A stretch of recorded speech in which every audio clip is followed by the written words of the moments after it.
U.S. trading session, and it is getting ugly out here. Losses steepening on the major U.S. benchmarks, really being led by technology stocks. The Nasdaq 100 now down more than 2% compared to a decline of just 1.7% on the S&P 500. It really is true across all risk assets. You're seeing pressure in the commodity complex as well, with oil prices down about 4%. We're trading at 87.19 on WTI. Money coming out of the bond market too. You're up 2 basis points on the 10-year yield. We are very, very close to that nice round 3% level. Right now trading at 2.99.42. Really the only place you're seeing money going in today is the dollar, which is stronger against basically everything in G10. As for where else money is coming out of, other than everything I just ran through, a lot of those speculative areas of the equity market, most specifically the meme stocks. AMC is down 36%. Now, in part, that has to do with the fact that its preferred stock, Ape, is starting to trade today on the New York Stock Exchange. So that weighing on that stock for that reason. But really, all of the other meme trades are lower as well. GameStop, Bed Bath & Beyond, and Weber all are down about 6 to 7% or so. Finally, I just want to take one more look at the bond market, because of course on this Monday, all we're really talking about is what's going to happen on Friday. We're sharing how takes the helm at Jackson Hole, set to the podium at 10 a.m. Eastern Time. It is the short end of the curve that is likely to move the most on the back end. We have been seeing yields on the short end moving up over the last several days and really over the last month, up 21 basis points over the last month. We are back up to 328.87 on that 2-year yield. This is a market that has time and again repriced the Federal Reserve at first for a dovish pivot. Now it feels like we're tilting more back in the hawkish direction. 昴生さんどうも YouTube ブンブンハロー YouTube どうもこんばんはユレイナスさんこんばんはワイオサワさんお久しぶりなんじゃないかなノーディック555こんばんはどうもですはいはいはいスペースの皆様どうもどうもどうも元気Well, I think that we need to be a bit cautious going into Friday, as well as just overall market uncertainty or economic uncertainty as to what's going to happen. We also have some inflation data out later this week, S&P PMI data this week. でもしっかり焼けてるし夏を満喫してるって感じですかね。よかった。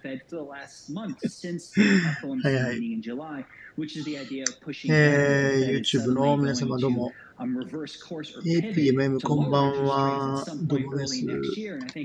テイさんこんばんは。どうも。こんばんにゃだって。若いんだよね。テイさん。違ったっけどうでもいいじゃないか。どうなのっけ落ちてる落ちてるちょっとケルトナー的に売られすぎ感があるんですけどもこれねBut post that, they're looking for the Fed not to surprise the markets on the hawkish side again. So essentially saying September is going to be the last big move. Why would that not be the case, Michael? これだからアジの話を見てまして基本的にケルトナーのこのチャンネルの白いラインから上でも下でも外れる時があって相場がだいたい50円ばかり行っても80円とかなんですよね。それが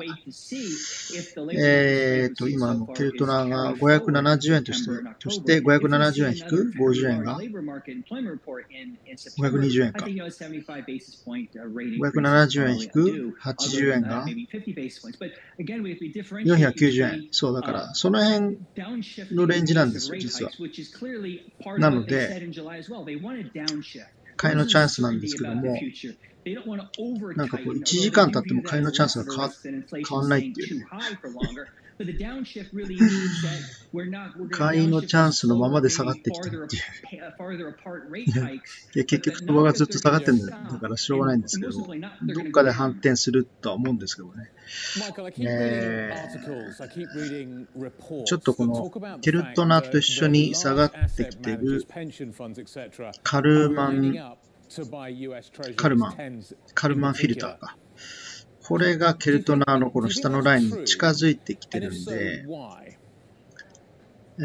たまにくっついたりするし、このラインからさらにまた下に行くときもあるんで、それはもう本当に売られすぎなんですけども、微妙にこう、くっついてない分、まだまだ下に行く可能性っていうのはね、そういった可能性ちょっと残しちゃってるんだよね。だから相場弱いですねって話なんですけども。28,500 円、ちょうど切りのいい数字になったので、ここで挽回するからなんですけど、ちょっと難しいですかね。ミニの方は、結局何 ?495 円いったんだ。で、これで見ると、ちょっと待ってくださいね。これが1時間足、先物の1時間足なんですけど、これを4時間にするとどうなるかというと、ちょうどね、あんま良くないけど、今この雲に中にちょっとね、ドボッと入っちゃったんですけども、前回のように、ほら、ドボッと入っても、切り返して上に行くんでね、こっちもドボッと入って、これちょっとスルーしても上に行ったんで、今回もだからドボッと入ったんだけども、これ4時間足なんで、この足が、このまんま、髭をつけて、顕著な動きになれば、ね、あとの次の4時間後、8時間後は顕著に推移するかなと思いますけど、それを期待するしかないですね、これは。はい、ただ、この雲がぐーっと上に行ってるでしょ、上の方に。上に行ってるからいいんじゃないかと思うでしょう。じゃなくて、上に行っている分、相場もそれについていかないといけないので、ついていけなかった場合は、この雲の中入ってしまうから。でその雲の中で結構動くスペースもあるんで、一概には言えないんですけども、ひょっとしたらここ終わったらどうするんだろう。ここっていうのは 28,470 円、ね。これ割ったら雲から下に行ってしまう。ここ若干下行ってるけど反発したんで。そうすると、これはね、大きいピクチャーで見るとどうなるかっていうと、ちょっといいですか？今、スペース聞いてる方は、今ね、日経先物の4時間足の一目金衡表です。で、今ちょうど相場が雲にちょっと使ってる状態なんですよ。このまま使ってると大変なんで、反発して雲の上に行ってくださいっていう、ね、ロンガーの人はそれを期待してるんですけど、これを引き伸ばすと、Two factors. One is that it actually hasn't been that impactful yet. The Fed balance sheet has not been shrinking as much as you would have expected by the QT going on. So other things are going on. 過去の動き見ると分かってくることがあるんですけども、前回だから、ここは無視してこっちかな、やっぱり。この動き。この緑の雲があって紫の雲。カタカナのハ、数字の漢字の8みたいなハ的なその雲の形を形成するんですけども。で、これもそのうちその紫のね、雲が右側の方に多分出てくると思うんですけど、相場が上に行っては、下をこうスルーして、雲をスルーしてね、下に行っちゃう。これが1回起きたでしょ、これが。3月の、今年の3月ですね、これから来ました。で、下行ったのは、5月の半ばまで下をずっと行って反発して、今度は6月の上旬に高値つけた。で、そのまんま、あと下行ったんですよね。これ誰か、6月と9月の S q の時から、そうだね、9月切りが、メインの9月切りになった途端に落ちた時です。はい。それもこの雲を下にスルーしたんですよね。で、今回に至るんですけども、この今回に至るちょっと手前で、一つのこの雲が、ここで私はもうダメだと思って、下に行っちゃうんじゃないかと思ったんだけども、と思いきや、リバウンドしたんですよ、ここからね。新しい雲を形成したんですけども、さすがにここまで来たと。ここまで来たっていうのが、7月半ばまで。ね、7月の17日、18か。17日、29,230円だっけ。ね。高値つけて、それ以上いかれなくて、落ちて、今、その、雲にね、どっぷり入っちゃってるんだけど、ここから上に抜けるか、それともこのまんま失速して下へスルーしてしまうか。前回と同じような動きが起きてしまうんじゃないかということがリスクです。はい。で、今週末にジャクソンホールありますから、買う余裕があるんですかって話なんですよね。だからヘッジ的な売りがそのまま入ったら、このまま失速しちゃうんじゃないか。なんていうリスクがあります。ただ、今日の今日で考えると、ちょっと売られすぎなので、ね、明日になったら少し反発するかななんていう期待もありますので、今後の動きは、中長期的には弱いのかなと思うんだけど、超短期、つまり、明日、明後日の話だと少し反発する可能性もなくはないとい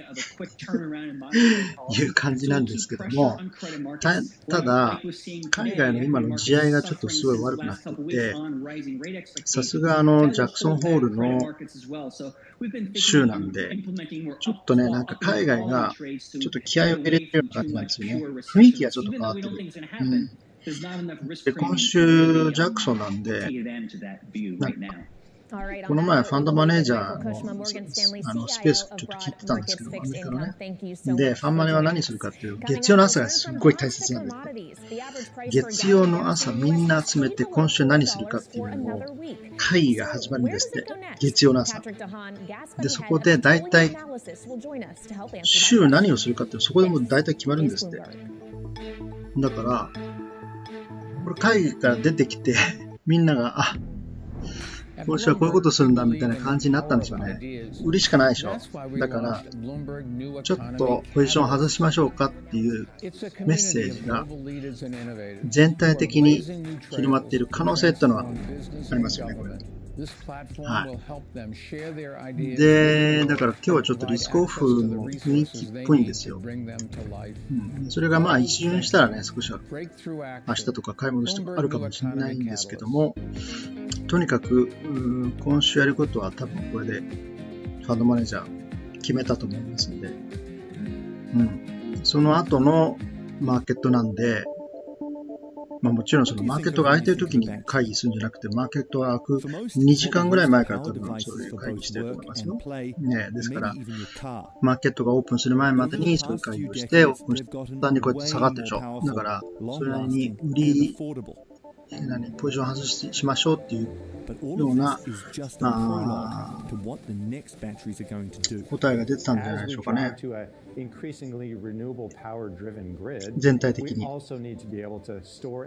という感じです。これ面白かったな。本当にファンドマネージャーは朝来たら何するかっていうスペースをアメリカで週末かななんかやってたんですよ。ずっと聞いてたら、そういうことしてんだみたいな。だから月曜日なんか結構動いたりするんだっていう、そういうとこから来てるんですね。はい。ということで、どうなのこれ。反発してるんじゃないほら。先生。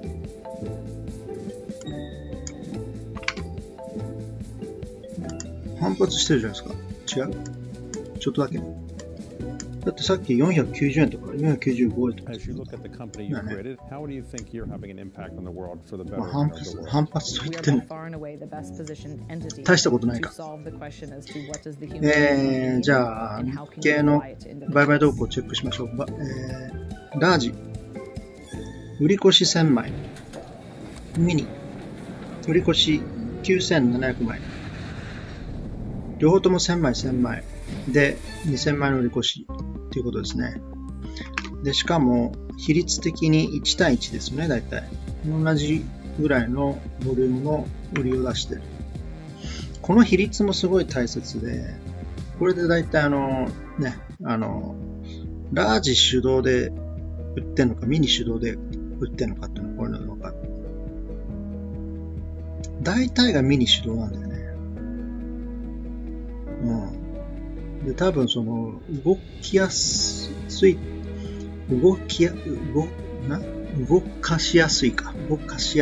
ので、ミニで AI というか、そういうシステムトレードがガチャガチャやってると思うんですけどね。で、ラージの場合は10円刻みだから何かとあんまり仕掛けづらいというかね、ビットとファーの差が10円あるから、その分ちょっと、小回りが効かないっていうのは確かだよね。だから、ミニで小回り効かしたところで売り買いをやっているっていう感じで、機械を動かしていると思います。はい。というわけで、YouTube の方々、また増えましたね。どうもどうも。あとは、正義さんどうも、モンさんどうも、トッキーチャンネルさんどうも、こんばんは。ケイタ渡辺さん、こんばんは。テイさん、なんかずっと喋ってくれない。おー、ほんとだ、500人超え。何500人チャンネル登録500人超えたんですよ。ありがとうございます。あざます。1000人ないと。あと。日本の人口どれぐらいいるのそこじゃねえだろって。1億2000万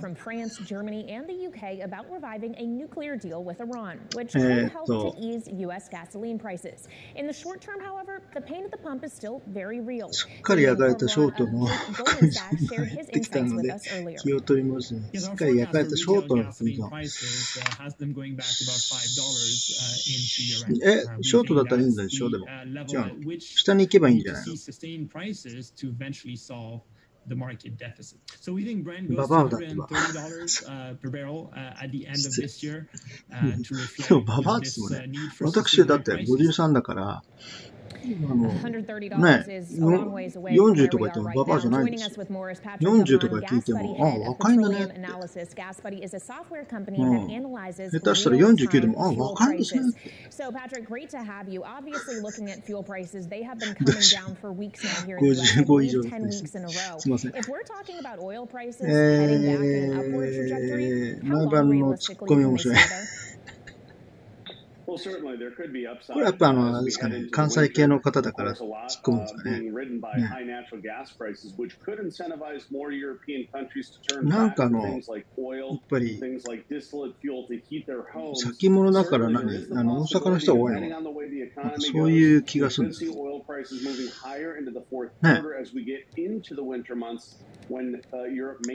なんか書いてることがさ、関西弁で書いてるから。So what do you expect to happen? What kind of a range do you think we're going to be operating in, Patrick? It certainly could be a fairly wide range, simply just depending on the U.S. economy and the European economy. 私も自信です。若いお兄ちゃんかと思った。私がさ、ユレーナさんね。ユレーナさん。なんかね、漫画のね、アイコン使ってるからね、若く感じるよな。キルちゃん、カルちゃんの、カルちゃんがギューンって下がってるから怖い。ちゃん付けしたか。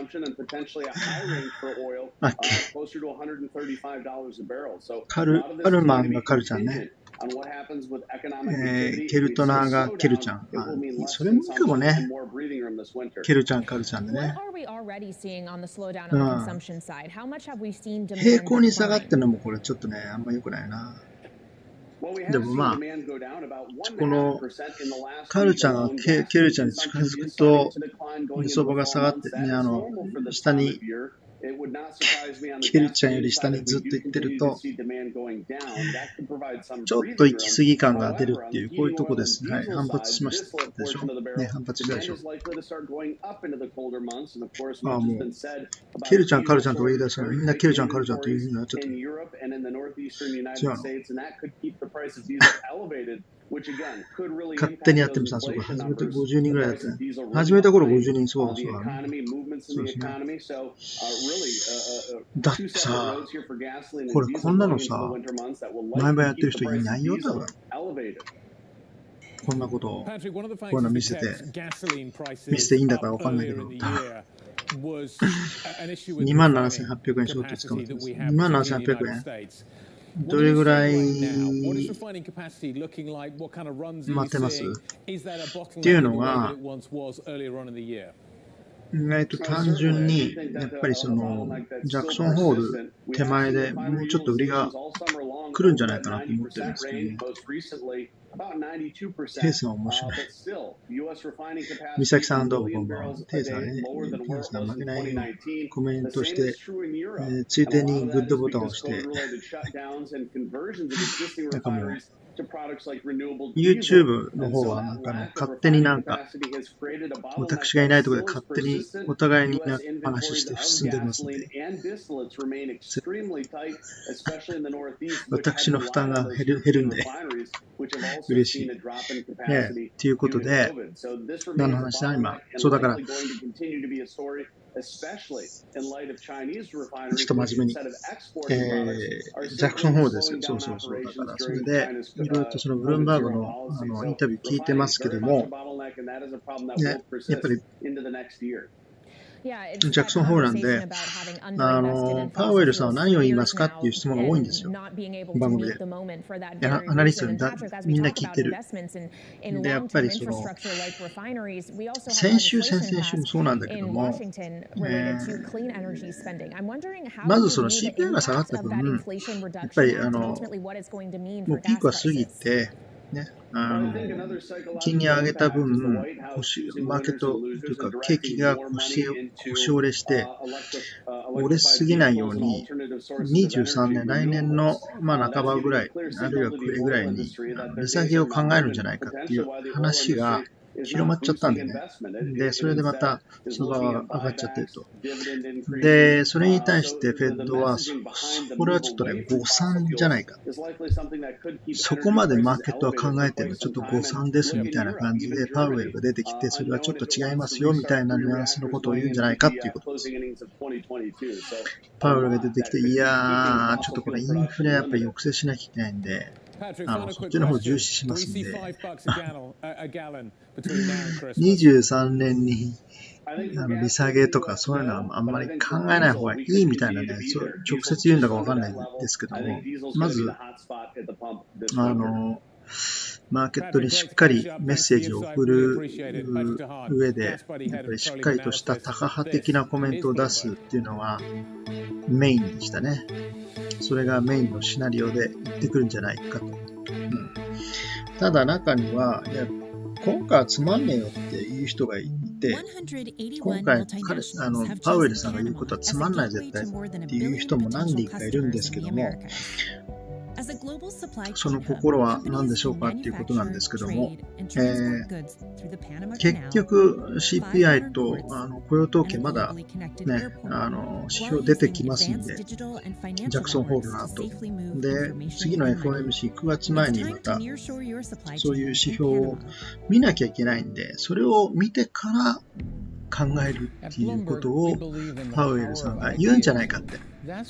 だからタカ派的なこと言っても後で、ね、だから金利は抑制しなきゃいけないんでバシッとやりますよとか言って言うんだけど、話の最後でただ CPI もやっぱりこれからすぐ先の CPI もチェックしたいし、雇用統計もチェックしたいんで、それを見てから考えますんで、その時に考えて決めますみたいな。だから、そこで最後でお茶を濁しちゃうんじゃないかっていうね、ことを言う。で、マーケットがそれを聞いてまたね、反発したりなんかして。だから、意外と難しいんじゃないかっていう人もいました。だから、タカ派ずっと貫いて、ベラベラ喋るんじゃなくて、タカ派も言いながら、でもデータディペンデントなんですよっていうことを最後に言ってお茶を濁して終わらすんじゃないかって。なるほど。それありだね。だって、これから上げてきますボンボンとか言って言ったら、ね、CPI のデータがすごい下がってて、雇用統計がすごい下がってたら、もうそんなにアグレッシブに上げなくていいって話になってくるから、9月はね、上げても50とか、本当に CPI 下がってたら25とかね、なっちゃうから、その時に、お前ボンボン上げるってジャクソンホールの時言ってたじゃないかって言われるのが怖いでしょ、パウエルさん。だから、お茶を濁すような感じで終わらせるんじゃないかっていう人もいました。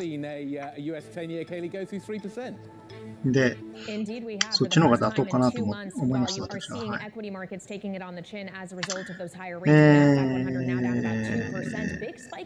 なんすか、先送りさん、先送りさん、どうも。日経アメリカ半分以下しか下がってないんですが、この状況いつまで日経はアメリカの半分以下しか下がってない。日経はね、だからね、あれでしょ、なんか、為替なんじゃないの？なんか、日経に関してはね、意外と下げしぶり、アメリカの株と比べれば、下げしぶり要因が強いですよね。なんでしょうね。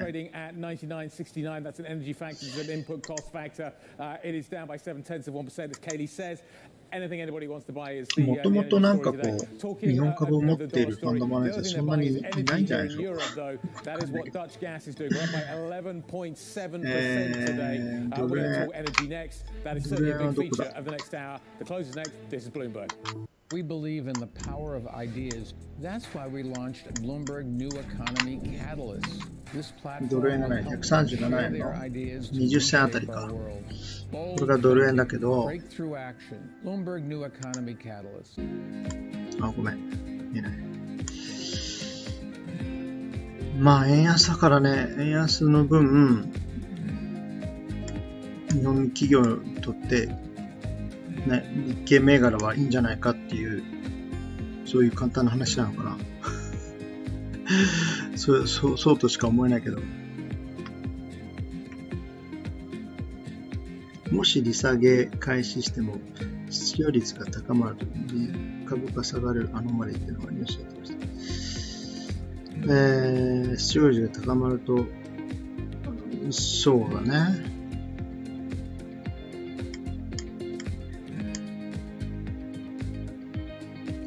っていうか、利下げ多分できる状況じゃないと思いますよ。ダウ500ドルマイナスしたしみたいな。売買代金ってどこで見る？売買代金。Nothing ever stops. So you could be super happy in 1 minute and then something happens. 売買代金。So it's just 知らん。インターネットで出てくるんじゃない？東証のやつはなんかいろいろ他のなんかサイトかなんか調べれば売買代金出てくるんじゃないですかね。あんま気にしてますね。ダメじゃんこれ。さっき反発するって言ったのに。というか。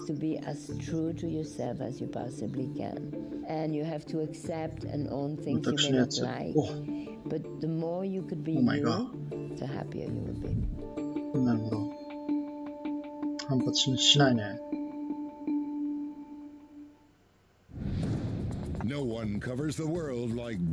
で、あとね、要因としては、いろんな、今日リスクオフの要因としては、他にやっぱ中国だね。中国、利下げしたんだけども、やっぱりゼロコロナを変える姿勢はないよね。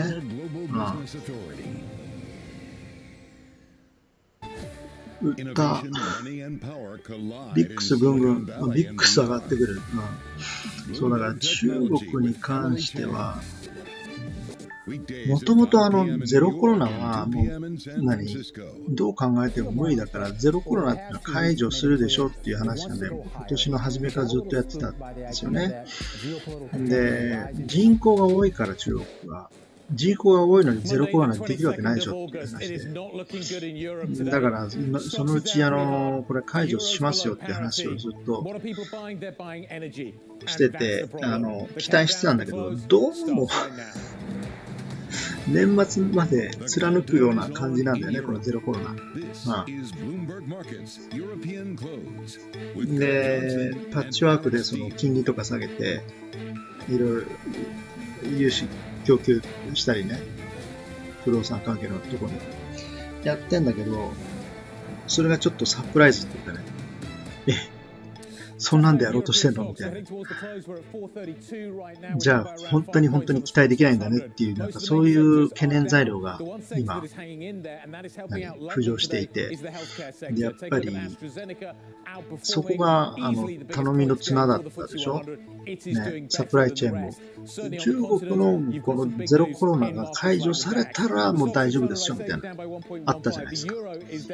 それがどうもないねっていうね。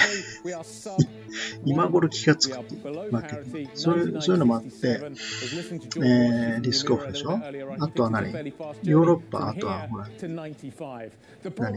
気候変動ですよ。の問題で、やっぱり熱波がすごくって、ね、ライン川が水が足りないんでしょ。で、物資が運べないとか、そういうコストが高くなっている。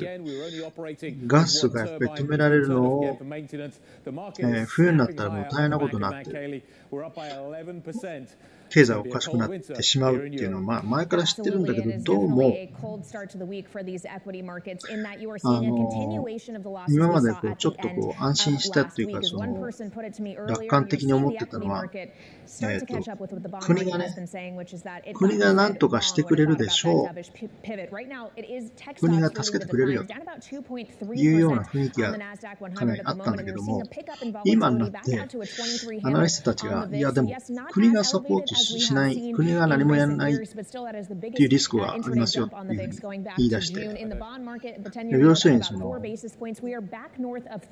燃料使えないんで、工場とかを、工場の稼働している工場を止めろとかね、工場稼働しているやつは税金かけるとか、そういう規制がかかるんじゃないかっていう、そういった話もなんか出てきてるんですよ。だからそれを全部踏まえると、やばいなっていうのが今の雰囲気ですね、マーケットの。で、今週、ジャクソンホールということで、しかも、金曜の、日本時間の23時、ね、だから、アメリカ市場はオープンして30分後に、パウエルさん、どういうマーケットなのこれって。かなり荒れると思うんですよ。ね、だから、かなり荒れる前にちょっとヘッジ、いらない株はちょっと売っとこうかっていう話も出てるんじゃないかななんて思ってます。だから今日一日中ちょっと芳しくないかもしれないね。頼みの綱としては、Well, on the subject of demand, この Europe has had a lot of 今日の conversations 手口なん about ですけども、 reining demand in 安 and 室 pulling さん back と on consumption due to the CS さん supply が、CS constraints. じゃない、 How ソクジェン far が、 does the ソシエテジェネラ demand ルが、 destruction or demand ラジ restraint の買い really 越し need に to なってますよ go ね。 to have お二 enough 方。 supply for those things to match? 多分モメンタムがなんかどっかで一致したんでしょうか。買いになってるんで、この朝の、ナイトのこの引け、朝の4時、5時、6時ぐらいはちょっと反発する可能性もあるのかななんて思ってるんですけど、どうでしょう。で、それでも反発なかったら、この2人の、このまあ AI なんだけど、まあ、AI でも負ける時もあるんで、この2社が間違えたと思ったら反対に今度は売ってくると思うんで、それ要注意ですよね。そうすると明日もっと下がるっていう話なんで、これはもうなんだろうな、機械が何を考えてるか私はよく分かってないですけど、分かんないんで、もうこれは買いに回ったから最後は買ってくるんだなっていうことを期待するしかないです。もし買ってこない、マーケットがそのまま下がるとしたら、明日ちょっともうちょっと要注意なのかなと思います。はい。ということで、ちょっとこっちもね、緊張するような話をしてしまいましたが、結局、ダイジェストで YouTube で説明もしたんで、もう本当はしなくてもいいと思ってるんですけども、まあ、ちょっとね、マーケットがこういう動きをしてるんで、皆様に私が何を言ってたかっていうのを、ちょっと、ここでもう一回説明しますね。まず画面を見ていただければと思いますが、スペースの皆様はちょっとご想像していただければと思います。チェラン、チェラン、チェララララン。これは何だ？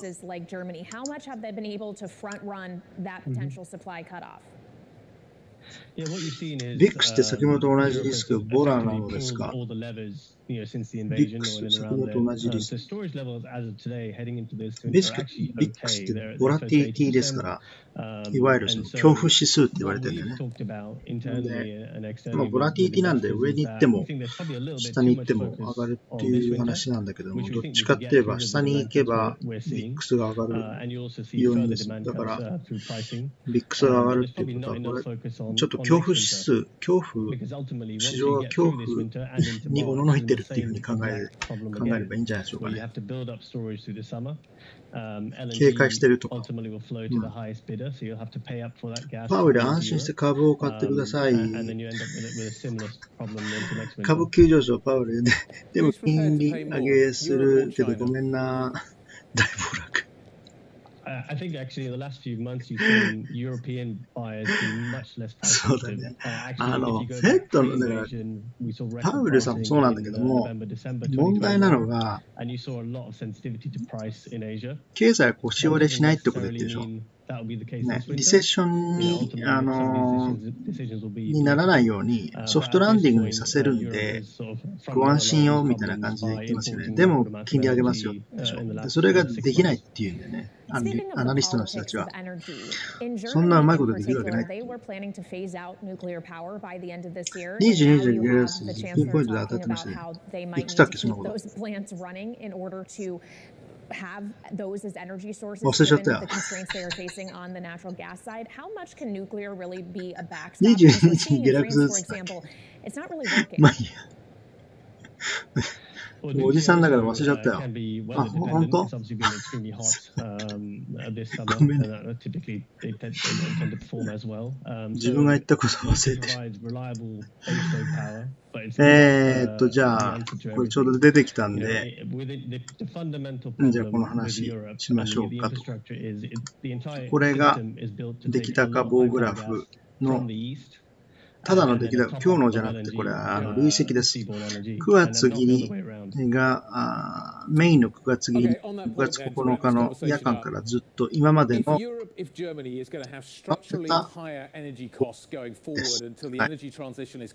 で、これがラージです。ラージの日経先物。で、これを見ると、as an industry, do you think in Europe going forward? Can we continue to produce わかる。 aluminium? Can we continue to produce ど copper? っち Can か we といえ produce ば、chemicals in the way that we did before? What この kind of an industrial hollowing out もう can we 28,000 see if の energy 半ば prices か are ら to 上は stay だいたい赤が多いで structurally しょ。 higher, significantly 赤が多 structurally い。 higher つ than ま they り have 売られ been てるん over で the ね、 last これ few ね。 decades. 売り越しが多いってこと。ラージの人たちは、この28,600 円から上は売りだと考えてます。ということでしょ。単純に考えてね。で、これで一番恐れなきゃいけない、気をつけなければいけないのは、この商い。非常に薄商いのところが出てきます。例えば、28,400 円。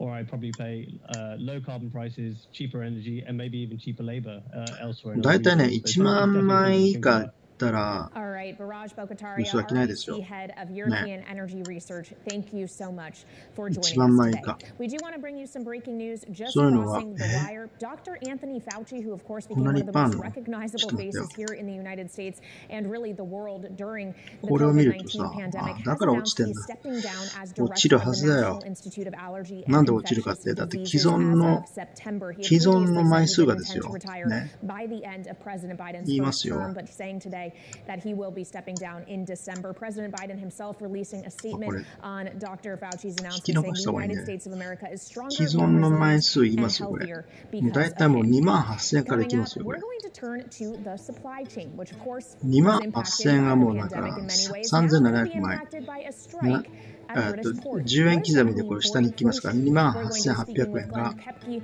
the logistics analyst 3,700、 company その下 Fortight. 3,800、その下 4,000 枚、その下 3,900 枚、その下 5,000 枚、その下 5,300 枚、その下 4,400 枚、その下 3,300 枚、その下 2,600 枚、その下 4,000 枚、ここまでが710円。700円から下いきますよ。700円、28,700円が3,200 枚、その下1,600 枚、その下1,100枚、その下1,600枚、その下2,200枚、2,200枚、1,700枚、2,700枚、ほら、すごい薄商いでしょ。だから落ちてんだよね、これね。上がってきた相場が薄商いだった分、下がるときも薄商いだから、すんなり下がるっていう、そういうことですよ。で、これ、決めてこれだな、これ。28,550 円。何枚あると思うこれ。トータルで229枚しかないです。これが28,550円。だと、なんだろうな。壊れやすいんですよ。相場が。しっかり入ってないでしょ。しっかりとした約定がないんですよ。だから崩れやすいんですよ。でしょ。これ相場ずっと見てる人やってる人、現物でもやってる人も分かると思うんですけど、薄商いのところ上に行ったら薄商いで戻ってくる。On Bloomberg Wealth, I'm going to take you to meet the greatest investors in the world, the people that I would like to have managing my money. At the start of the internet revolution, そうそう、シュワシュスライディングって言ったね。あ、確かに、シュワシュスライディング言ってました。今週か来週かって言わなかったっけ？ああ、そうそうそう、言ってた。いろんなことやってるから忘れちゃったよ。28,000から29,000まで一気に上がったイメージ。でしょ？一気に上がったらさ、一気に下がるんですよ。スーパーボールってあるじゃん。スーパーボールをさ、地面に思いっきり叩きつけるじゃない。そうするとすぐ上がるでしょ。でも、すぐ戻ってくるじゃない。例えがおかしかったね。いやでも、上に行ったものは、すごい上に行ったものは、またすぐ下にガーって戻ってくるんですよ。それと同じ。はい。そうするとさ、これ、今YouTube で見たら、皆さんびっくりすると思うけど、こんなに薄商いなのっていう。で、この、500円、28,500円、結構節目のプライス、500円が3000万しかないんだよ、これ。で、その下行くよ、その下。3300、2600、2200、2900、1500。持っていくよ。1300。これもメモリ出てこない。多分これ350とか、500、600もいかない。1300、2900、2900ってあったのが28,400円。はい、とにかく全部ですね、平均して2000万円が多い方でも、まあ2000万円ぐらいがあれか、平均か。2000万円って全然少ないからね。この薄商いがどこまで続くかっていうと、笑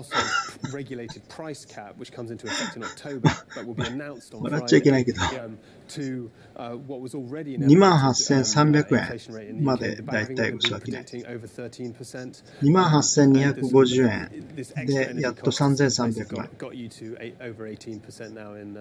こから多くなってくるか。28,230円。これで9,000万やっと。ね、28,200円台ぐらいまで落ちてもおかしくありませんよっていう。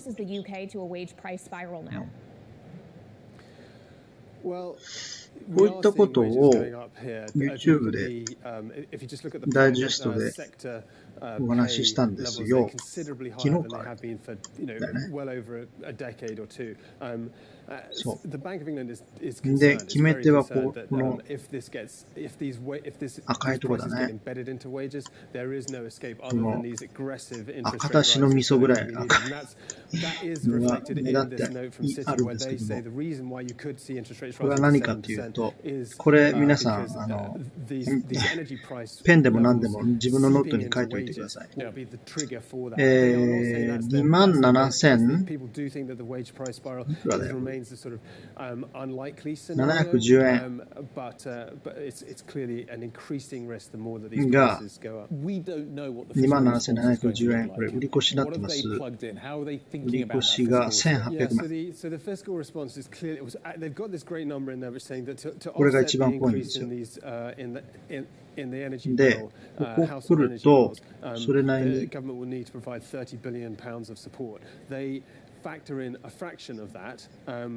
りが増えるのかなと思います。もっとね、だからトリガーポイントだと思いますよ、これ。27,710円終わったら、もっと売られるってことで。確かここあれだったよね。ダウンサイドのアンフィニッシュドビジネスの部分だったよね、これね。これだけ覚えてるね。それは720円だったんだけども、そこ終わってからすごい売られていて、結局上がったんだけども、またここを通過するときにね、またすごい早いと思いますね。これは気をつけた方がいいです。NK さんの言われた通り上がりすぎてたので下がりましたね。ダブルインバースが集まっているから下がらないということはないんですね。私は溜まってるからさ、それがさ、すごい面白いんだよ。そのね、ダブルインバースのさ、ね、溜まってるから、ショートの人たちが買うっていう話がすごい広まったでしょ。で、3万円までいくって話でしょ。ね、で、みんな3万円までいくっていう話がずっと言ってたじゃないですか。これってすごい心理的にどういうことかっていうと、ね、3万円まで行きます。じゃあ3万円まで行ったら私は売りますよっていう人がいっぱい出てきたって。わかるそれ。3万円まで行ったら俺はそこで売るよっていう人がいっぱい出てきたっていうことです。ね、じゃあ、29,900 円。俺はそこでもう、そこまでいったら売るっていう人が出てくるんですよ。わかる？いや、29,500 円。まあ、そこまでいったら私だって売りますっていう人も、金持ちの人が出てくる。で、しまいには、29,000回復したらもうそこでも売っていいやっていう人もいっぱい出てくる。ね、でそういった考えの人がいっぱい出てくるとどうなると思います？だんだん下がってくるでしょ。で、下がってきたでしょ。で、ああ、やべえ、下がってきた。あ、じゃあ今売っちゃおうっていう人が出てくるんだよね。こういう相場の心理法則っていうのがあると思います。はい、これが一番ね、危ないっていうか、面白いっていうかね、こっちから見ると、3万円まで行くってみんなが行かないんだよ。それはなぜかというと、3万円まで行ったら売るって人がいっぱい出てくるから。そうすると3万円行く前にいっぱいそこ行く前までに売っちゃおうっていう人がいっぱい出てくるから。そうするとだんだん下がってくる。で、実際に相場はそう下がってくる。そういう心理です。そ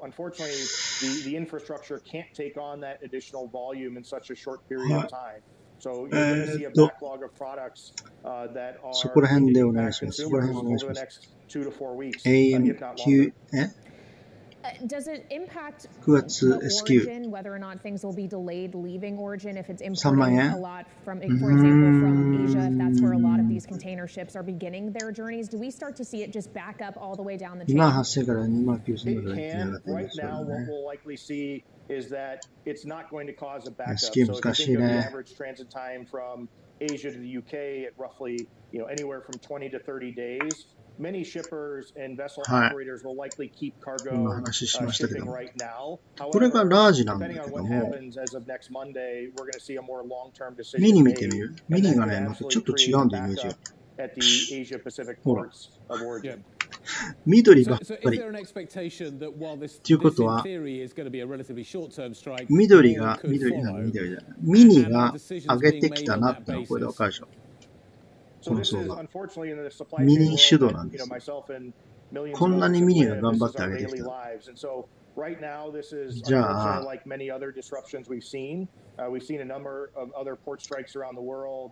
ミニ主導だから、ミニを中心に日経先物をロングでずっと持っているその趣旨は何かっていうことなんだけども、ミニで運用する人なんていないでしょ。ね、ミニを持っているのは、現物をショートしてからラージをショートしているかどっちかだと思うんですけど、ミニで持って先物を運用する業者なんてないと思います。あるとしたら、じゃあなんでこれ買われてるの？あるとしたら CTA が買ってんじゃないかと私は思ってます。CTA、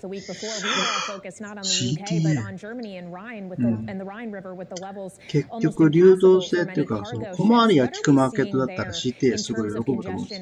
だから稲妻ラリーが見えるんでしょ。稲妻ラリーババババババ。そうすると相場プライスをつけに行くんだよね。つけに行くっていう言い方あるんですけど、ね、そうするとそこまでつけに行ったからラージも行きやすくなる。ね、なんか釣り上げてみんながこれ3万行きますよっていうとこまで心理的にそこまで働かせといて売りを入れるっていうわかるそれ。CTA、コモディティトレーディングアドバイザリー、先物に特化した運用会社です。今全部機械で多分 CTA は機械にやらせてるからトレーダーがいなくて機械が勝手に売り買いやってる。だから、ああいう稲妻ラリーみたいなのが出てくるんですよ。自分でちょっとテイさん、調べてください。CTA 出てくるから。コモディティトレーディングアドバイザリー。先物に特化した運用会社。もう先物しかない、そういうとこ。で、この CTA は若い子に CTA のオーダー取ってたんですけど、昔は全部電話で受注してたんですよ。電話で。どっからかかってくると思います？今日の上げもそうですかね。わかんないな。今日の上げ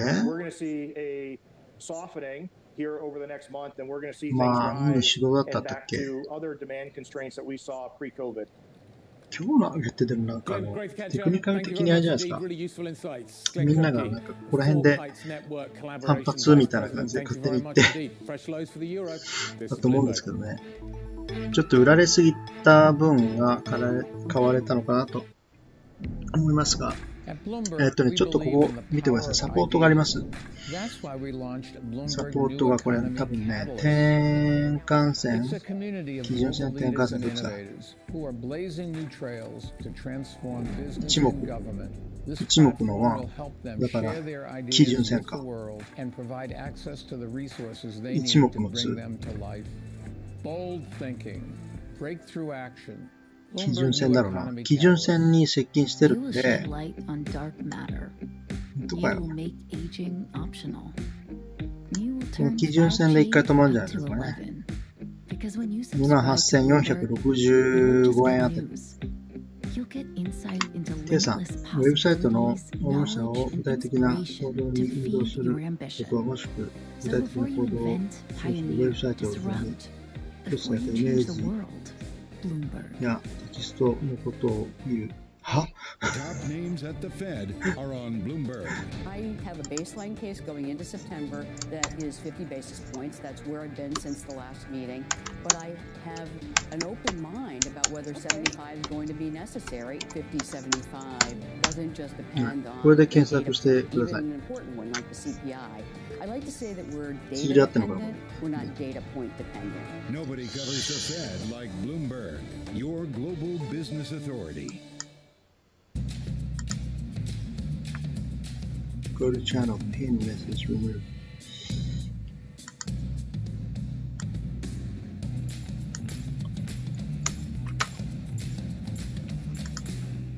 It's really a reminder, isn't it, just how sensitive the markets are to any commentary about trade. We did see some pressure on the yuan, we did see some pressure on the futures. That is now being reversed. Mortgage trading advisory. 日本語で出ない。Euro touching fresh lows for 2022. 99.45 is where we are now. We continue to move lower and lower throughout the day. It's not just the euro, of course. It is other currencies as well. It is broad dollar strength that we are seeing. We're also seeing a story today developing in the oil market. OPEC out with some comments saying the market is not paying attention to the limited capacity that we've got. Little spike in crude coming through. Still down 2%. Closes next. This is Bloomberg. We believe in the power of ideas. That's why we launched Bloomberg New Economy Catalyst. This platform will help them share their ideas to reshape our world. Bold thinking, breakthrough action. Bloomberg New Economy Catalyst. CTA で起こせる人間が負けるわけですね。まあね、多分システムトレードですからね。独自の多分ね、オシレーターみたいなのを使ってると思いますよ。あ、でも、多分ね、基本がこれですよ。それこそ、ケルちゃんとカルちゃんですよ。ほんと。ケルちゃん、カルちゃん。このケルちゃんとカウちゃんの歴史、長いですからね。知ってた？ 1960 年代ですから。この時にもう、なんだっけ、アルゴリズムっていうのが、その時代に出てきて、ケルトナーと、カルマンなんだっけ、カルマンフィルターっていうのが出てきたんです。1960年。で、それが基本となってシステムトレードができてるから、基本的にこれ、私が見たのはシステムトレードですよ。ね。それをマニュアルでトレードしてるんですよ。すごいな。CT は具体的にどこになりますか？ゴールドはパリバリですよね。いや、それこそ、アモーちゃんじゃない。CT いろいろあって、まあ、メリルとかも使ってるし、ドイツェとかも使ってるし、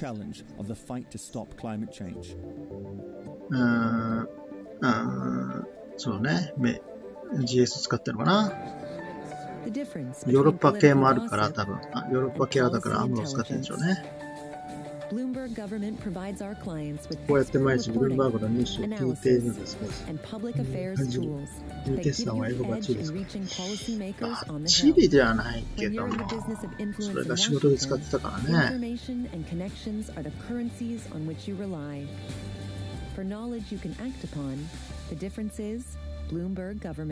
そう。この CTA ってのが、昔からあって、いろんな会社がやってますけども、私が働いているときに、オーダー側だったので、その当時はシステムなんかなかったから、電話で来るんだよ、電話で受け止め。どっから電話かかってくるかっていうと、ケイマン諸島ですよね。ケイマンアイランド。ケイマンってどこですかって。あ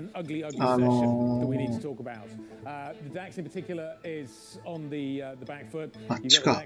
バミューダとか。バミューダ島とか。なんか都市伝説でバミューダ三角形ってあるじゃないですか。バミューダ海峡。そう、このバミューダ島から来る。なんでバミューダかって、税金がないから。税金払わなくていいんだよ。だから、儲かったものをそのまま儲けられるっていう。ケイマン諸島。ケイマン諸島だ。そう。ケイマンもそうです。バミューダもそう。そこから電話かかってくる。そこからかかってきて、日経とトピックスと JGB やる。タックスヘイブン、そうです。うちの母ちゃんの時代だ。電話注文、そうそうそう。で、どれぐらいだろうな、だいたい枚数的に。20枚から50枚。20枚から50枚を、直近の板のだいたい上と下。上と下じゃないな、下。買いだったら下の方。差し値オーダーですよ。差し値オーダーもあるし、電話かかってくるといきなり成り行きで買って、あとは差し値オーダーを下にポンポンポンポンポンって言って、で、できないとまた電話かかってきて上に上げてくる。なんかそんなことやってましたね。それをトピックス先物と日経先物と JGB やってました。はい。毎日です、それ。Euro dollar, we're now at year lows. Euro dollar is trading at 99.42. We're well down below through parity. 言っときますけども、1996年の話ですからね。はい、システムがまだないとき。でも最初に他の証券会社はシステムで始めたっていう話はそこで初めて聞きました。1996年です。はい、そこから機会があるんだ。若き時代の私はそこでへーなんつってましたよね。今こんな時代になるとは思いませんでした。相手はペーパーカンパニー。ペーパーカンパニーじゃないと思うよ。実際にある会社でケーマンにあって、ケーマンにトレーダーがいるんだよ。アメリカ人のずっと住んでるんですよ。だから全くやることないんだけどって週末とかちっちゃな島だからね、グアムにいるようなもんだよ。なんだけども、まあ10年ぐらい働いたら10億円ぐらい貯められるんじゃないのわかんないけど。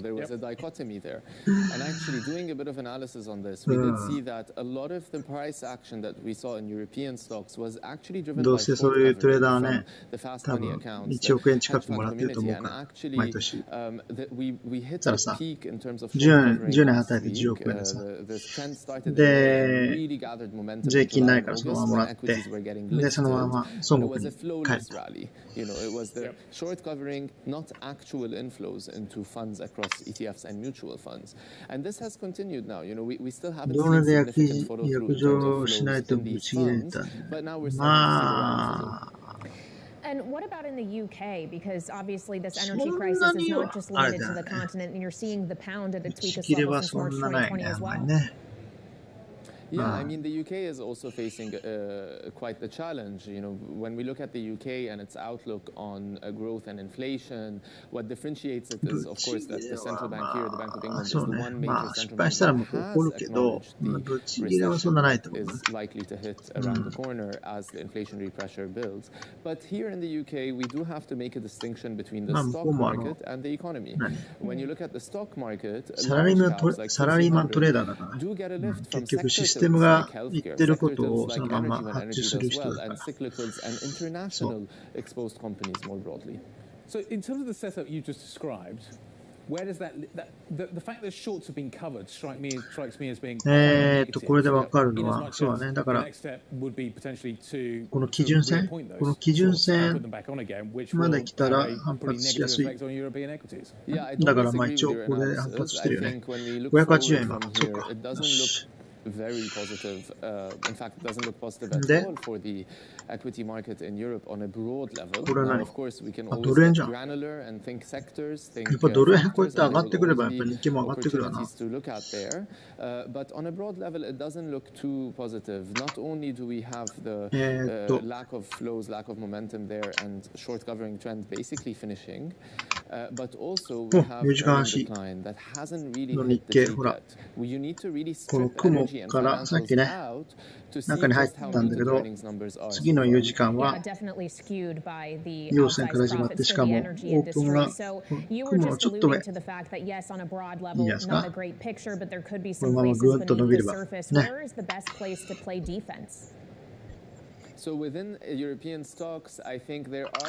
まあでも、今はそうだけど、朝どうなってるか分かんないからね。利確できる人は利確ちゃんと早めに終わらせた方がいいかもしれない。はい。ということで、もともと S&P のチャートを見て、ちょっと皆様にお伝えしなければいけないことがあって、それを今日言いたかったんですけども、それを言うのが始めるのが遅かったね。すみません。今見てるのはこれが S&P 現物です。で、ちょっとね、過去に戻るね。過去。どれぐらい過去？かなり過去。どれぐらい過去？IT バブル、何年ですか？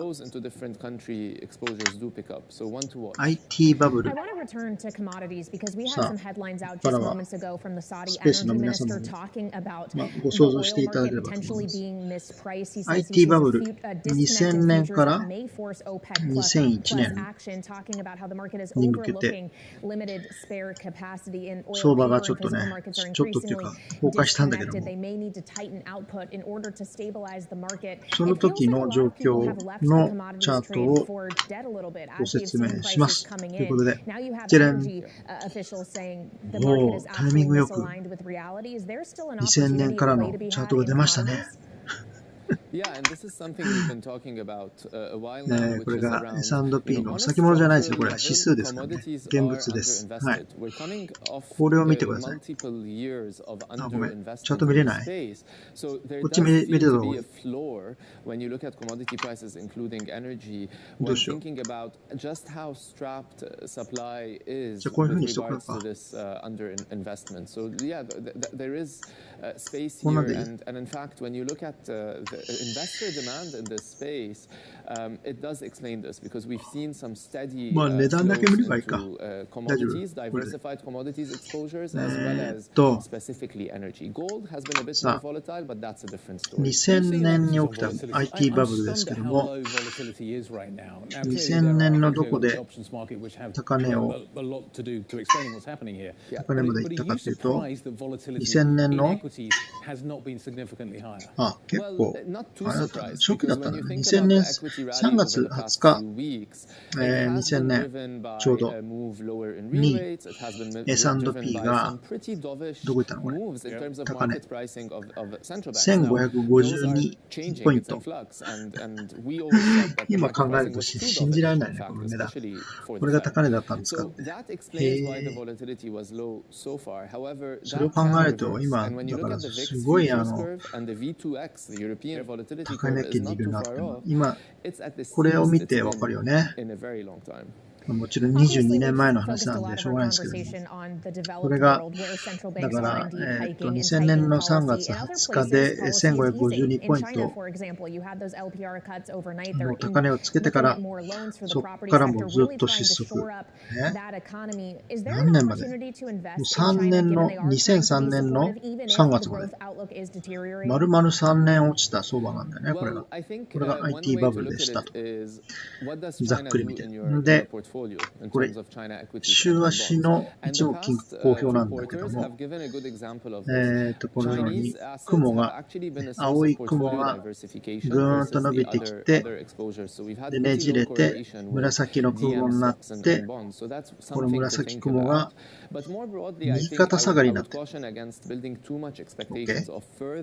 それとともに相場もガガガガガガガ下がって、さあ、これでちょっと説明したいのが、やっぱり下がるって言っても一直線に下がってるんじゃなくてジグザグに下がります、ね、だからここで非常に強く乱高下をして下がっていくとこうやって辿っていくとどうなんだろうなこうやって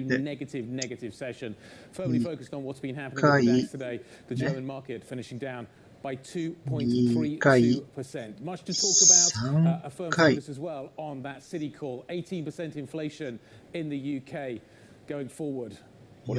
回、4回、5回とかね、こんな感じでやるんだけども、この3回目の時が、非常に強くリバウンドしました。で、3回目のリバウンドを見ると、このフ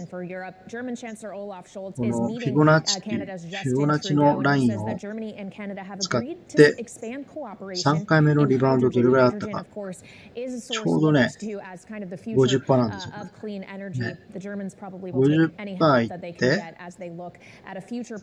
それ以上いかなかった。でそこがもうその当時の高値になって、そこからもう失速。で、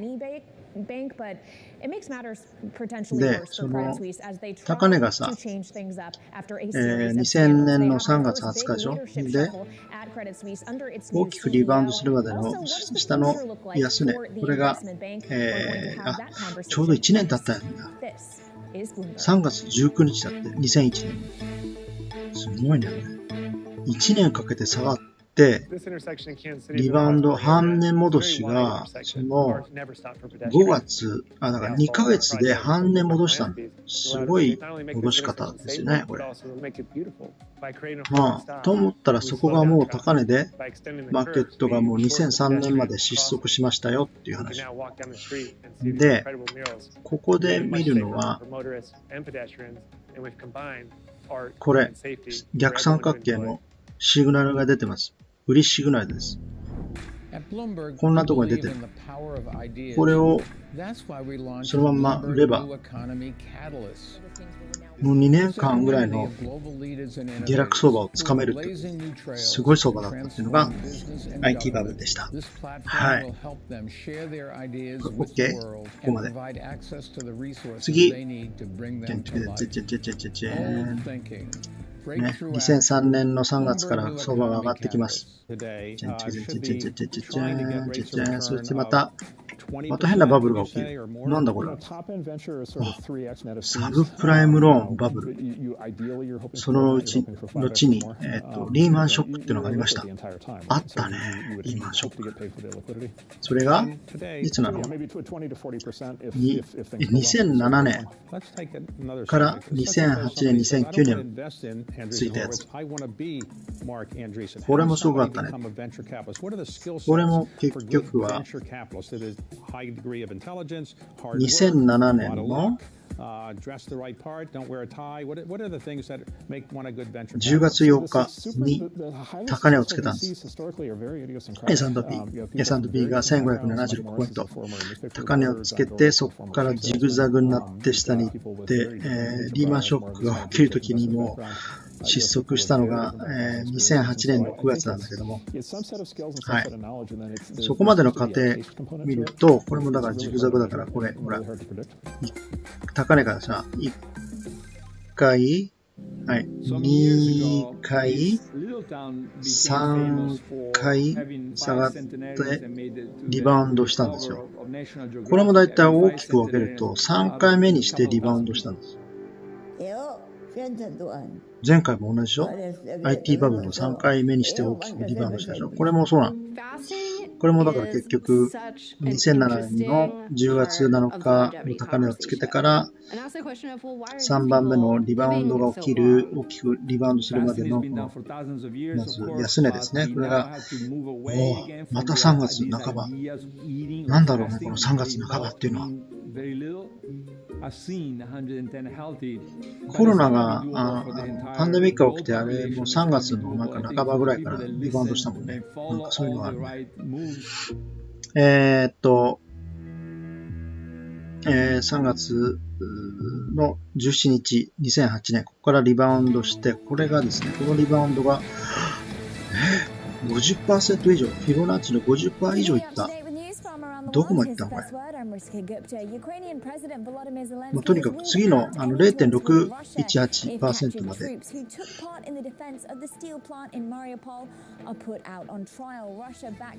0.618% じゃない、なんだっけ、61.8% か。までの途中かな。で、高値をつけたんだけども、せっかくそのフィボナッチ 50% を回復して、上まで回復して、上まで行ったんだけども、そこから失速して、もうリーマンショックが起きて、ほら、もう値がもう見えないぐらいもう下行っちゃってる。これも見てください、この雲。ね、青い、この緑の薄い雲が上がって、ねじれて、右側に紫になって、この紫雲が右肩下がりの雲であると。で、それとともに相場が下がっていると。ね、しかもこのトレンドライン、同じでしょ、前回と。言うの忘れたけど。これもトレレンドラインを上に引くと同じようになってるんですよ。ね。で、驚き桃の木。なんと、売りシグナルがこのところに出てる。まあ、売りシグナルが出て、結局、これでもう2番底でもう大丈夫だ。リバウンドして 50% 回復して、ああ、よかったみたいな、ね、雰囲気だったんでしょうか。ここで、ああ、よかったみたいな感じだったんだけど、そこからもうガーッと下がって、リーマンショック起きて、もう日本のタクシードライバーがね、あもうリーマンがみたいな、お前リーマン知ってんのかみたいな感じの時代がありましたけど、そういった時代でした。その時の、実は、2008年2月の半ばぐらいにもう売りシグナルが出てるのがね、逆三角形の。なんと前回と似てますねって。ね、似てるよね、これね。この緑の雲が右肩上がりでねじれて、紫の雲が右肩下がりになって、それとともに相場が落ちて、売りシグナルがあって、上値トレンド通りに相場が下がって、IT バブルの時は3年下落相場が続いた。ベアマーケット。2007年のやつはどこまで下がったの？これ、かなり下がったんだよね。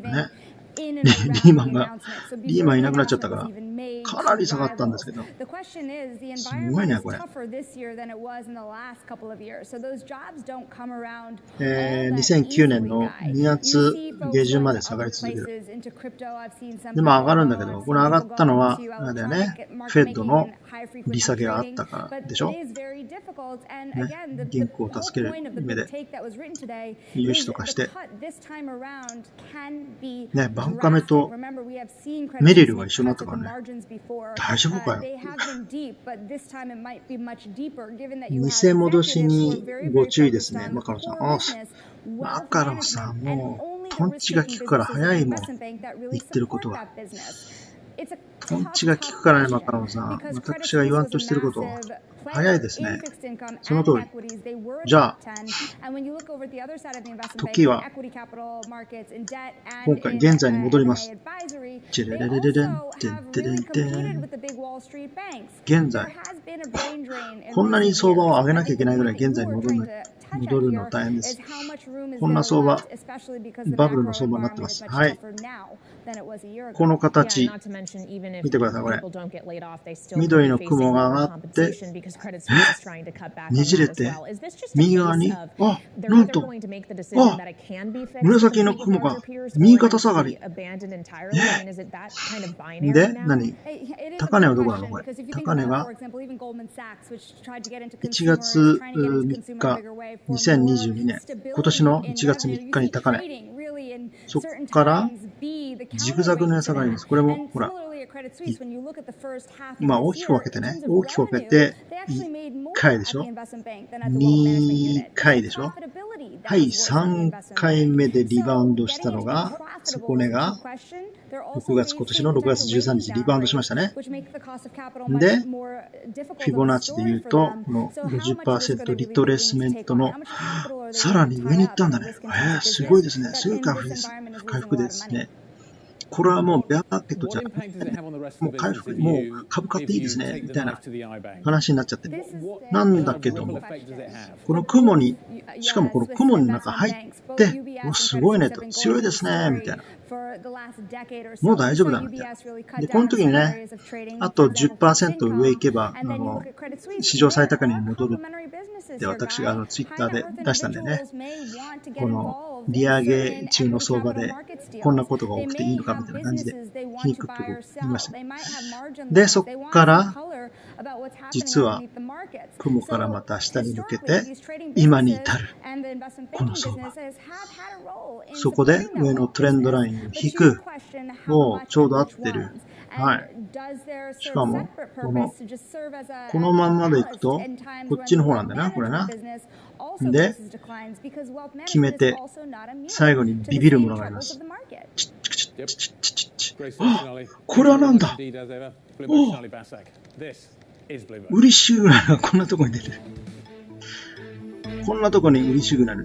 実は売りシグナルっていうのはここにもう6月27日に出てます。はい。なんだけども、リバウンドされて上に行ってるから、この売りシグナル、嘘っぱちなんじゃないかなって思っちゃってたんですけども。侮れないよ、これ。長期目線の売りシグナルの可能性がある。前回のように。もう一回前回見せてよ。わかった。もう一回見せてあげるよ。はい。前の相場に戻ると大変なんですよ、これ、随分。ね、だから、本当に久しぶりの形なんですよ、これ。先生。こんな苦労して昔に戻んなきゃいけないっていう。よいしょ。だからもうなんか毎日疲れるんだよね、これね、説明してるから。はい。ほら、同じ形でしょ、この上からのトレンドラインがあって、ほら。売りシグナル。これも売りシグナルって、売りシグナルあるんだけども、一回下がるんだけど、相場が上がるから、これそうだなって。今、ちょうどこの、隠すとだな。これで隠すと、今ちょうど、どうだろう。この辺に来てるのかな。この辺かな。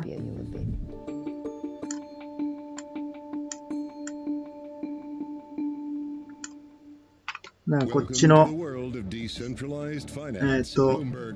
左側の相場しか見てないんだよね。で、これで、みんな、大丈夫だよ。上に行くよ、みたいな。だけど、っていうのが起きてもおかしくないっていう話し方なんですけど、いや、昨日これずっと見てて、やばいなと思ったんだよ、これ。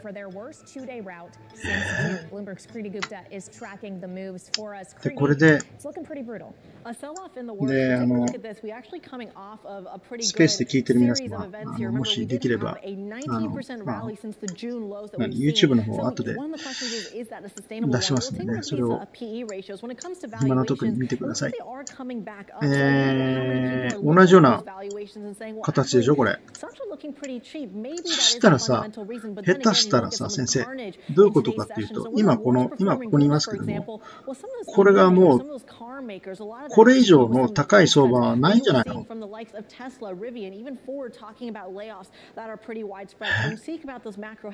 からもうずっと、あと少なくとも2年間下がり続けちゃうんじゃないのかななんて思っちゃったりなんかしちゃってるっていうのが、皆様にお伝えしたかったことです。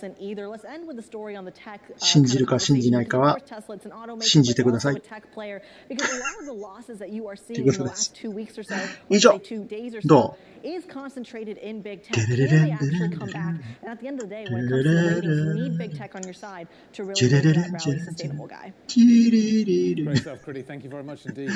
都市伝説の話みたいになっちゃってるけど、この形すごいでしょ。だから3回目にしてリバウンドにして 50% でフィボナッチリトレースメントを回復したらもう二度と2番底ないっていう話なの。アノマリは。そんなアホな話ないでしょ。過去の動き見てくださいよ。ね。めっちゃくちゃ下がっとるじゃないですか。2年後に会おう。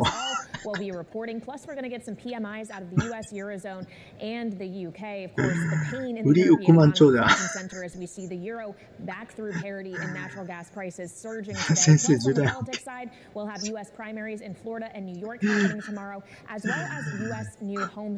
れ見たらでもびっくりするでしょ、これ。で、この形ってのがないのよ。今まで。この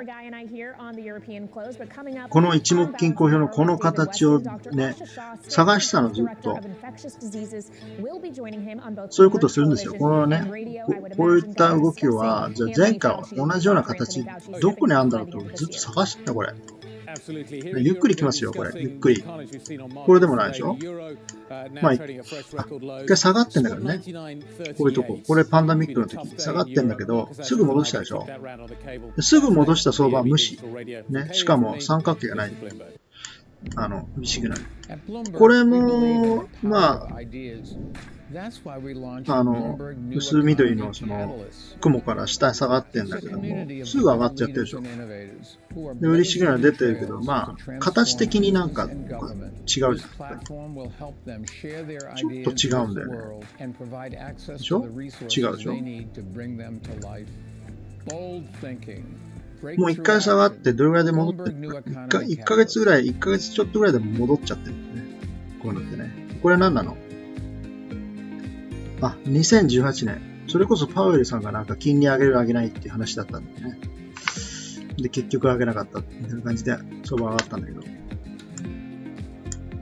エリオットだと、あと、一般残ってるみたいなんですよね。川先生によると11月が天井。そこからコロナ休みだって。まあ、ほら、乱高下するからさ。それぐらいはありますよ。私が見せたかったのは3番目の大きなリバウンド。あれが過去と似てますね。で、その過去が、その後どうなったか、2回同じことが起きた。2回同じことが起きたっていうことは3回目どうなるんですかって話。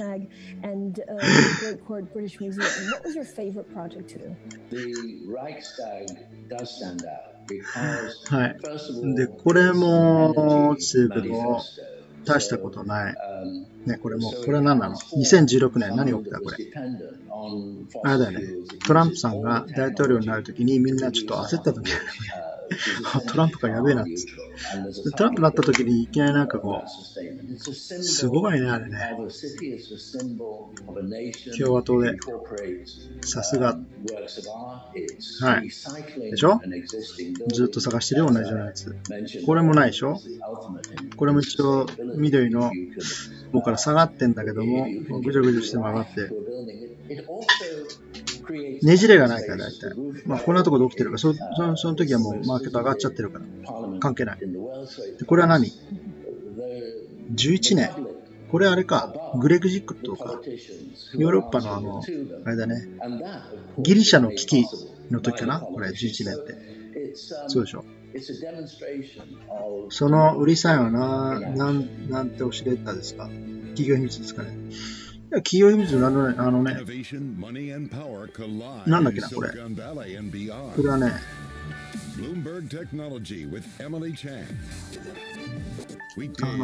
一目金公表の売りシグナルなんだけど、どうやって出したか忘れちゃった。すいません。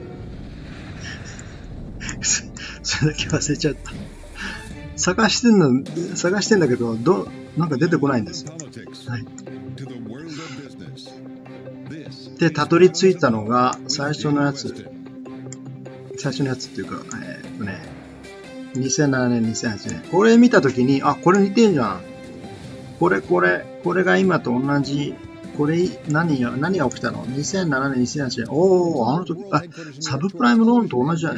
サブプライムローンと同じぐらいのなんかインパクトこれからあるわけ？一人でも。トッキーチャンネル、すごい発見でしょ、これ。相場の私はインディアナ・ジョーンズって言われてるから。ね、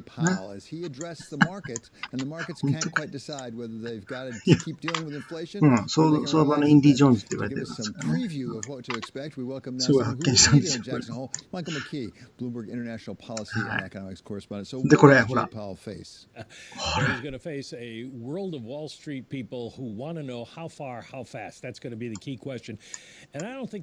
あとはないかなーって探したんですよ。またね。ないかな。お、ここにあった。なんだこれは。同じ形じゃん。この土地はなんだ？IT バブルか。あー、すげーみたいな。わざとらしいけど。あんまりこうやってね、ふざけて言ってるとね、ふざけないでくださいよとか怒る人いるから怖いんだけど。今日はいないようなんで大丈夫だ。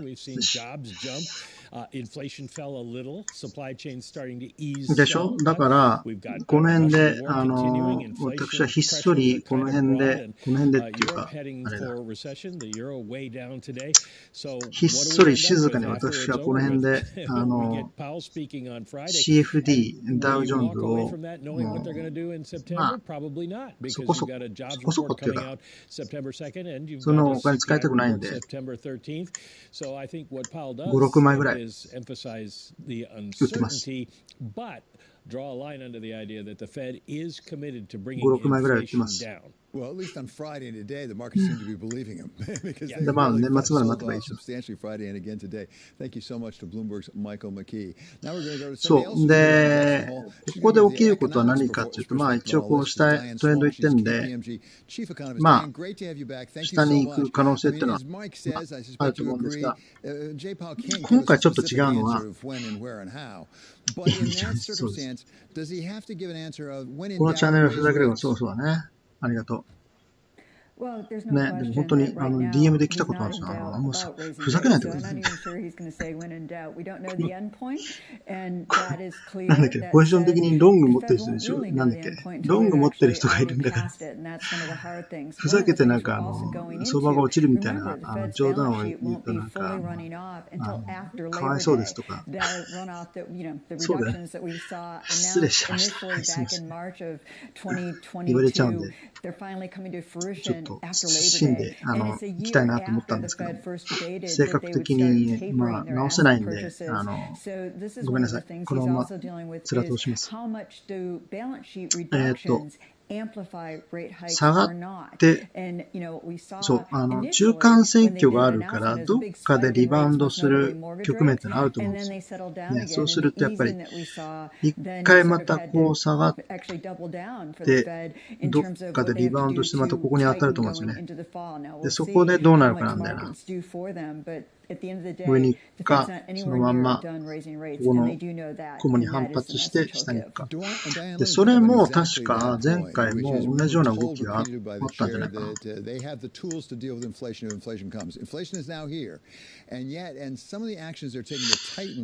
まあ、これは、そうね、だから、一回こう、ガクッと下がって、こう、少し上がるんだけども、これすごいね。これもサブプライムローンでも、金融危機が起きた時だね、これね。で、前回のバブル、IT の時は、まあ、こう下がって、ね、こういう雲にほら、一回当たるわけですよ、こうやって。で、この時に、こっちに行くのかなと思いきや、またもう下がってしまった。決め手が、要するに、この3番目で大きくリバウンドした後がもう失速もいいとこ。どっちの年も。ね、3番目の、だから、その 50% のフィボナッチ回復して、後の動きがおかしくなってるんだよ。それが今回起きてるんで、今回のだから 50% の、こんなとこまで上げなきゃいけない。だからどれだけ株がさ、膨張してるかってこれでわかるでしょ。これでさ、もう金融緩和のがなくなってバランスシートを縮小するっていうぐらいだからさ、下がる一方なんですよ、本当は。ね、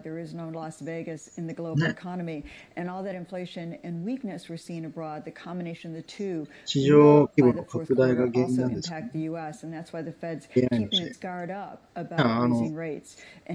金融緩和をずっと20年間続けた関係でこれだけ上がっちゃったっていうことですよ。そこでやっとこの形にたどり着いたっていう。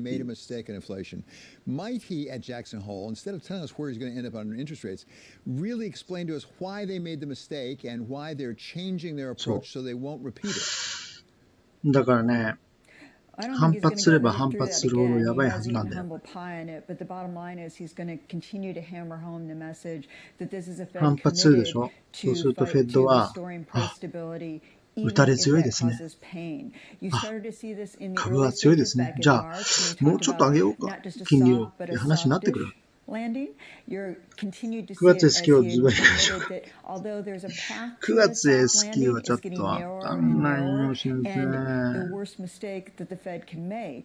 ちょうどあれだな、下げ相場になってる時だよな、多分ね。わかんないな。あれでしょ、FOMC 前でしょ。金利上げる前だもんね。意外と、だから、トレンド的に見ても、週足だけど、ジャクソンホール大したことない話になったらまた反発してこういうとこまで来ちゃうんだよね。わかる。で、また下がると思うんですけど、このトレンドラインを引いて、目安としてみた方がいいと思います。はい。で、ここまで来たら、例えば売るとかね。In this global economy, no economy is an island, if I can put it that way. To what extent might there be some effect on the U.S. economy from things like what we're seeing in the Europe on the continent and also in the United Kingdom? Because we're looking at SQ 日本語でしょ。だから日本のやつは、戻んなきゃいけないか。はい、じゃあ S&P をこれでおしまいと。というか今何時なのよ。1時。ごめんね。ごめんね皆さん。こんな時間経っちゃって。あららららら。もう寝なきゃいけないじゃないか。また明日寝坊しちゃうじゃん。あ、でも一応ちょっとね、上がってきてよかったね。S q でしょ？ S q か。import prices coming in. Import prices have fallen. That's great. But at some point in time, you hit a tipping point where these kind of rapid inflation rates they're talking about abroad have to seep into those import prices as well. And that no longer continues to help you when you've got a global economy that's got this many supply chain problems. So we've seen some uncoiling, but COVID zero policies in China, all of these things, and climate change itself, extreme weather we're feeling.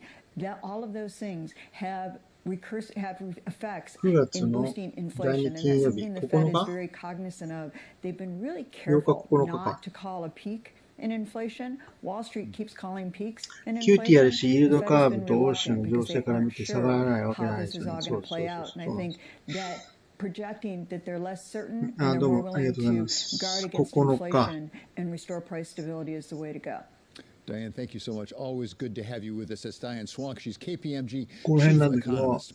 Coming up, the end of a dynasty as Dr. Anthony Fauci steps down at NIH. We'll talk with infectious disease specialist Dr. Asha Shah of Stanford Health about his legacy in this balance of power on Bloomberg Television and on radio.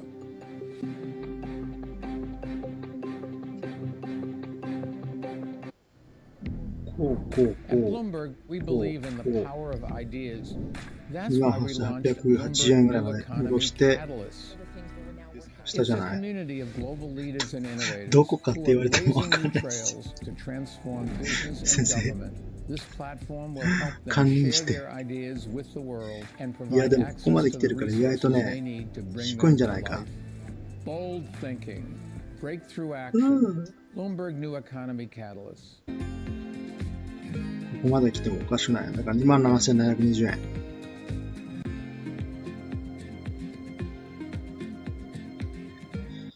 だってマジこっちに行く理由何なの ?3 万円行くとかいう話だけど。3万円行くのcould be working if only given a job. About 20% of people with disabilities are employed. Right now we're in an environment where there is a そこまで強いんだったら外国人が売ってくるよ。アメリカ株弱いからでしょ。強い日本株を売ってきますよ。比較的高いものを売ってくるから。That these individuals are looking for meaningful employment. People with disabilities want to be able to live, work, and recreate in the community the same as everybody else. Many of us identify ourselves right away by our job title. It's an important part of our image of ourselves. So that's true for all of us, whether or not you have a disability. まあ流動性あるからね。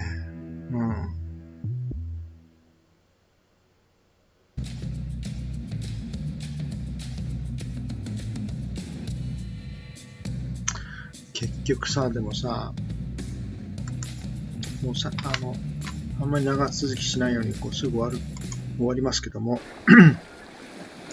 もう一回見るよ、これ。これをこうするとさ、金融緩和がずっと続いたのが20年って言われてるんですよ。で、今、ね、20年の金融緩和が続きましたねって。This is Balance of Power on Bloomberg Television and Radio. I'm とさ、 David Weston. To keep you up to date with news チャ from ート all 見る around と the さ、 world, we welcome now Mark Crumpton here with the first word. すげえ見にくいんだけど、これ。 Since the start of the war in Ukraine, China has increased its purchases of これがだ energy から from 金融緩和 Russia. なんだよ、ず According っ to と。 the latest customs ね。 figures, spending これが終わるって言 on うんですよ。 oil, coal, gas 終わるん has だか risen ら、 from $20 少なくともここに billion 戻るって one year ago to $35 billion. The increase comes as 単純 other に考え countries て shun でし Russian ょ。 goods as punishment for the そう invasion. いうアナリスト In も the UK, 世の中にい 2,000 ます。 dock workers at the port of Felix 私が Stowe have い gone つ on もフォロー strike. しているその、 Felix Stowe is the country's largest port for handling ベルキンさん、 containerized マイケル・ベ exports ルキンさ and ん、 imports. British 日本のバブ Exports ルを当てた人、 Association CEO Richard 彼なんて Ballantyne この says 辺ですよ、ター consumers ゲッ might ト。end up paying more. 1200ポイントぐらい。 The rest of the population here in the UK, we're watching what politicians say, we're watching what energy companies テ say, クニカル的に。 and we are looking at those increased bills just as everyone is. And of course, port companies will be facing increased costs as well, not just the employees, but do sympathise with those employees. The workers' union has rejected an 8% wage hike, calling it inadequate. A $10 million 三角形が出てきてるのは ads この下だよね。 campaign rolling out this week is highlighting the climate 消しちゃおう provision か。 in the recently passed Inflation Reduction Act.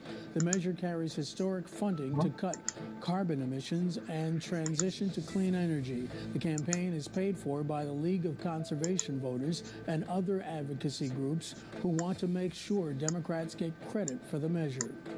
Dr. Anthony Fauci says he intends to step down as President Biden's top medical advisor and the director of the National Institutes of Allergy and Infectious Diseases by the end of the year.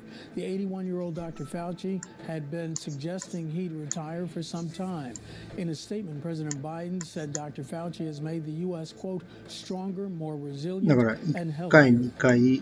Global news 24 hours a day, on air and on Bloomberg Quick Take, powered by more than 一応これあんだよ、 27 3回、 journalists 4 and 回。 analysts in over 120 countries. で、5回目。 I'm Mark Crumpton. This is めったに出ることはないんですよ、こ Thank れ you so。much, Mark. I want to pick up on that story that Mark just told us about, and that is Dr. Anthony Fauci. The 22年間のうちに5回しか出てない。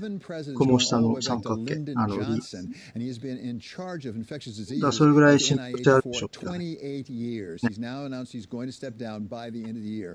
To give us a perspective on exactly what the legacy of this is of this remarkable man, 本当に we 落ち turn た now to ら、 Dr. Asha Shah. She is director of infectious diseases at Stanford Health. Dr. Shah, thank ま you あ so much for being IT back バ with ブル us. ほどじ We ゃない all け know ど him from seeing him も on、TV and hearing his pronouncements for the entire country.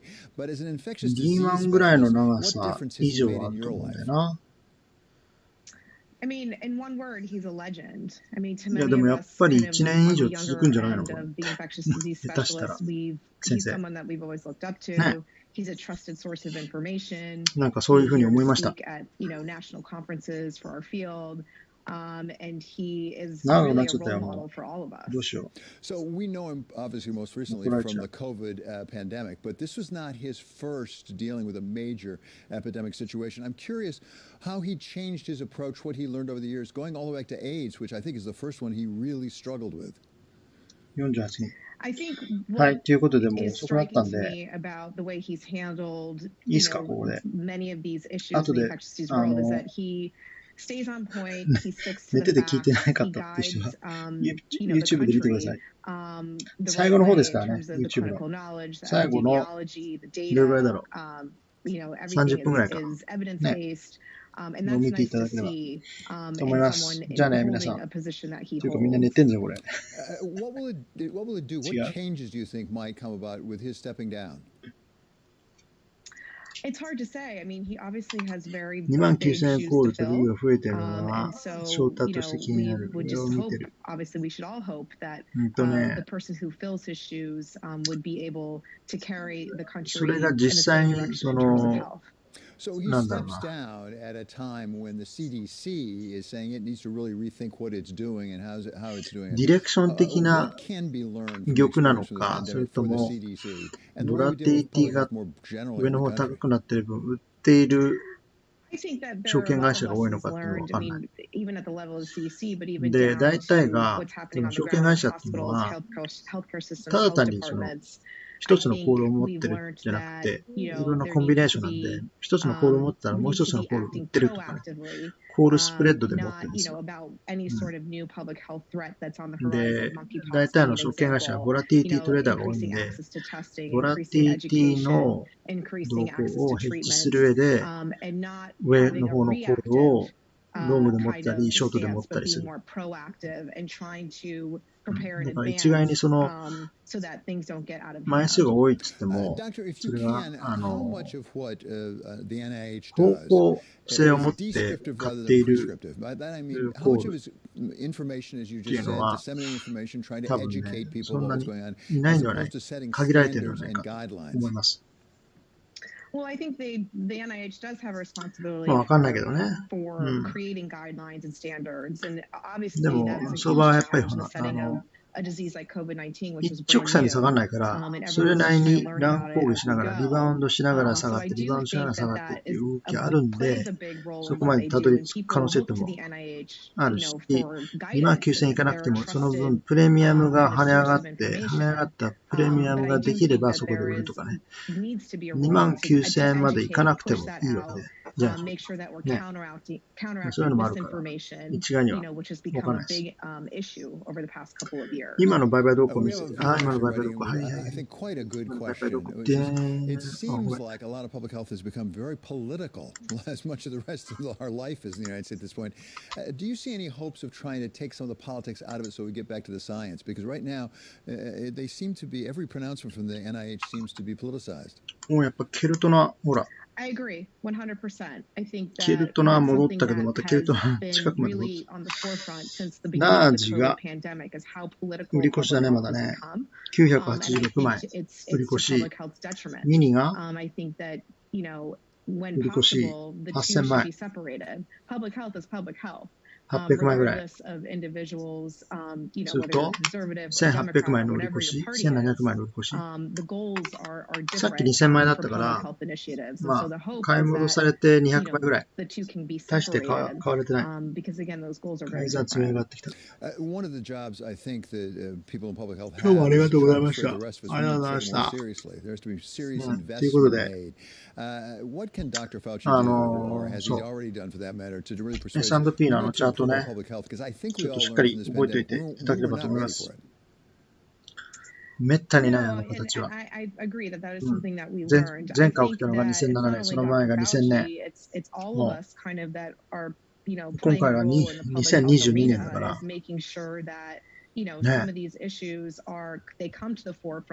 ちろん必ず当たるとは思わないけども、要注意ということです。and getting the accurate facts out there. I think that's what's most important. そうだからオプションで皆さんいろいろと気にしてるらしいんですけど、ほとんどの証券会社はボラティリティトレーダーなんで、上にあるボラティリティを調整して、コールの売り買いをやっている。そう。で、プットの売り買いもやっている。Okay, thank you so much, Doctor, for being with us. Really appreciate it. That's Dr. Asha Shah. そういうのが大体多いです。で、実際にディレクションで買ってくる、売ってくる、コール買いとか、プット買いっていうのはマクロ系なんだけども、マクロ系っていうのはその日本のマクロが変わればそれなりに買ってくるんだけども、そんなしょっちゅう日本のファンダメンタルというのはコロコロ変わるわけないので、買いに来ても、まあ、月1あるかないかぐらいですよ。ね。あ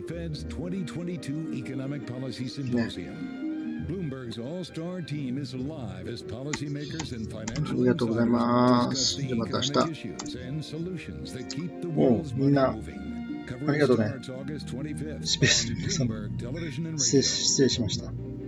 YouTube 見ていただければ、私は何のチャート言ってるか分かりますので、それから自分で全然簡単です。S&P500 の指数の週足の一目金公表です。それの今年と、それから2007年と2000年を比べてくださいということです。そうすると同じような形になっていて、相場がそれに同じような感じで上から下に行っている。そうすると、2007年が少なくとも2年間下がっていて、2000年が3年間下がってるから、今年も同じような動きをすれば、下手したら今からもう2年以上下がってしまうんじゃないかっていう、そういうリスクです。はい、以上。で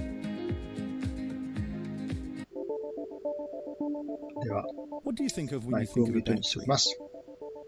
For most, it's what we use to power devices for both work and play, and maybe even your car. Over the past few decades, they've gotten way more powerful, long-lasting, and affordable. But all of this is just a prologue to what the next batteries are going to do. As we drive to an increasingly renewable power-driven grid, we also need to be able to store energy and release it later to cover those periods of weather intermittencies that are driving this new grid that we're in. It's a multi-trillion-dollar opportunity, and it's imperative that we figure out the solution here. How we store energy on a massive scale is in many ways the central challenge of the fight to stop climate change. The worst kind, like some pretty bad blow-ups I've seen was because of investors demanding a change of strategy or